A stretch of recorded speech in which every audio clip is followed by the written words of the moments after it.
A autoestima, a autodeterminação é uma capacidade de todo ser humano. Deus nos capacitou com todas as ferramentas necessárias para que viéssemos aqui no mundo e vivêssemos uma vida por excelência. Se você não está desfrutando de uma vida por excelência, você pode, independente da sua idade. E aqui eu quero falar da dona Antônia, 85 anos. Ela vem para uma quebra de maldição em busca de ajuda para o filho alcoólatra. E aí ela passa pelo processo da quebra de maldição e quem se beneficia? Ela. O filho não quis vir, mas ela veio pelo filho. E ela passa por um processo de quebra de maldição, de macumba da família. E aí, depois de uma semana mais ou menos, ela passa uma mensagem para nós e diz: algo interessante aconteceu. Enquanto eu estava lá na quebra de maldição, o meu filho, alcoólatra, passou mal, teve disenteria, foi para o hospital, saiu do hospital com nojo do álcool. Que coisa interessante, né, Laura? Nossa, doutor, Tudo que bem? coisa profunda, tudo ótimo. E é realmente isso que acontece, né? Porque realmente. quando a problemática está no DNA da pessoa, quando a mãe passa pelo processo e o processo do filho está ali intrínseco no problema também da mãe, resolve para todo mundo, né, Laura? Resolve para todo mundo, doutor. Por isso que o problema, né, da pessoa, do familiar, é um problema da família inteira, Não né? é do indivíduo, né? O problema não é do indivíduo. Quando a pessoa é alcoólatra, quando a pessoa tem comportamentos inadequados, o problema não é dele, é da família. Ele está a serviço do sistema familiar.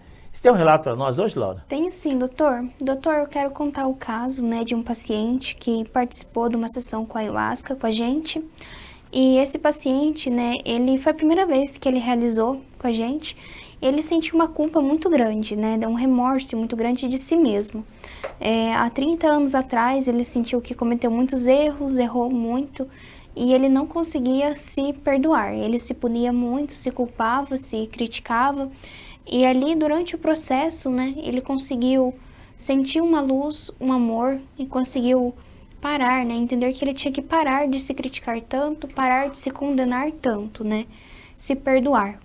E dessa forma, né, depois ele conversou com a gente, nós fizemos uma reintegração terapêutica com ele fez algumas sessões com a gente para realmente restaurar a autoestima dele, e foi o principal. Depois que ele conseguiu realmente se perdoar, restauramos a autoestima dele, a autodeterminação, para ele ter mais força na vida, garra, porque antes ele não tinha, ele vivia numa forma de vítima, doutor, e daí depois ele conseguiu realmente tomar as rédeas da própria vida.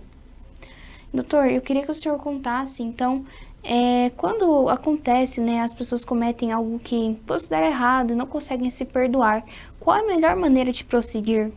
Por exemplo, não tem, às vezes, como você fazer bem aquele que você fez mal, no caso. Nós temos experiência de quase 4 décadas trabalhando com as mais variadas formas e problemáticas da humanidade. E quero contar para vocês aqui o caso de um empresário. O cara, desculpe chamar de cara, né, mas a pessoa, ela era uma pessoa muito ligeira nos negócios. Ele enganava as pessoas, ele prejudicava as pessoas, e aí começaram a evangelizar ele, ele vai para a igreja, começa a ir para a igreja, ele começa a ter sérios problemas. Ele começa a perder os bens. Porque todas as vezes que falavam do pecado, e do pecado, e do pecado, e do pecado, ele sentia culpado. Ele sentia culpa. E ele perdeu tudo que ele adquiriu no longo da sua existência, que adquiriu coisas que não eram realmente legal. Ele realmente enganava as pessoas. Mas depois de uma certa época, ele ganha uma herança do pai, que o pai conquistou uma herança muito bem estruturada em cima do trabalho. O pai era sitiante, era produtor de café, produzia soja, etc e tal. E ele ganha essa herança, uma herança limpa. E ele começou a perder a herança. Ele começou a perder tudo. Como se tivesse uma torneira aberta, aonde escoava pelas mãos aquele capital que ele tinha ganhado dos pais. E aí ele veio para a terapia. Ele teve uma compreensão que acionou no mecanismo dele um trauma na infância, quando ele tinha lá uns 5, 6 anos, mais ou menos, o pai brigou com o avô e o avô disse para o pai, você não presta e esse menino será igual você, que também não presta. Foi uma maldição. O avô amaldiçoou o pai e o pai amaldiçoou o filho. Na verdade, o vô, né? Quando disse, esse menino também não vai prestar. Gente, que coisa terrível. Então, acionou esse mecanismo dele, que ele não prestava, ele enganava os outros. Quem não presta, engana os outros. Incrível isso, né, Laura? Incrível, né, doutor? E quando ela recebe uma herança justa, o que manifesta ali? Esse menino também não vai prestar. Aí ele perde os bens. E aí é interessante dizer que aquilo que está na sua programação mental, independente se for verdade ou mentira, o inconsciente ele ele não é analítico. Ele não analisa ele não analisa para perceber se é verdade ou não. Da forma com que você pensa, da forma com que você registrou o problema ali, você vai exercer na prática aquilo que está lá. No caso desse paciente que eu estou narrando, a frase que o avô disse, ele registrou. Ele era criança, mas ele registrou e tomou aquilo como verdade absoluta. E aí, muitas pessoas hoje não conseguem avançar na vida, não conseguem se relacionar. Eu tenho muitas mulheres que eu atendo, que elas são pessoas maravilhosas. Mulheres inteligentes, bonita, capacitada, mas não conseguem manter um relacionamento. Porque está no sistema familiar uma maldição que as mulheres terão muitos homens, mas não terão marido. E muitos casos desse acontecem na ancestralidade e as pessoas nem sabem daquela maldição. Mas aquilo está reverberando, aquilo está ecoando no universo. E mesmo que a pessoa não lembra, o inconsciente traz todo o mecanismo da infelicidade para a pessoa lidar com aquilo. E se a pessoa não se localiza, Laura, ela vai viver aquilo como se fosse uma verdade absoluta. sim, e é interessante, né, que o senhor fala, né, da consciência da egrégora familiar, né, doutor? Que todo esse problema, né, ancestral, ele forma uma egrégora, né, uma consciência. Exatamente. E eu sempre falo, já falei aqui na televisão e falo sempre no IPTH, eu faço uma pergunta. Quem coordena o seu destino? Logo a pessoa responde, é Deus. Eu falo, duvido.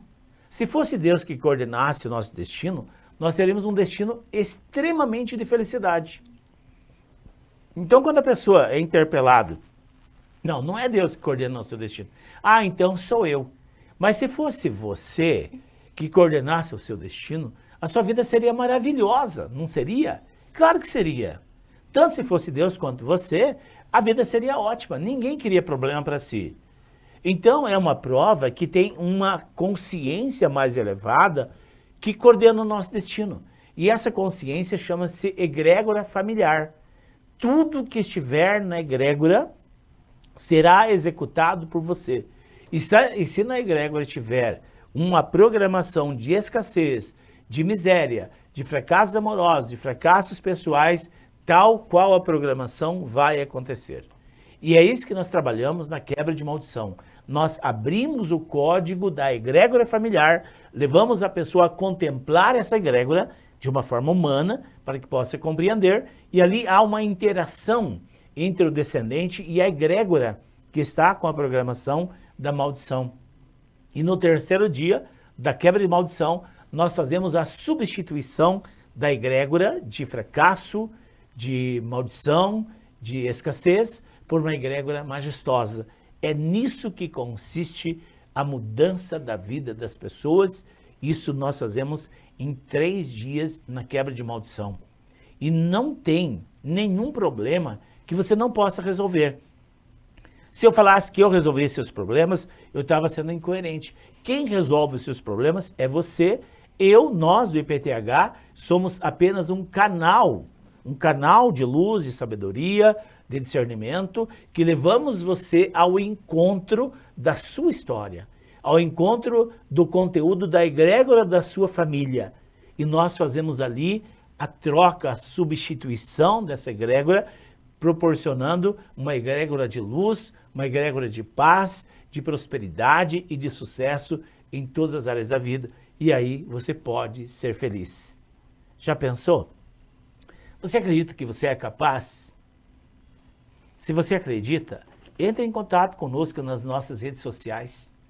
Marca uma hora e venha conhecer o IPTH, venha conhecer a nossa metodologia, venha participar da medicina sagrada da ayahuasca e transformar o seu destino. Acabou o nosso programa, Laura. Acabou, doutor. Continuamos na próxima. Grande abraço e fiquem na paz.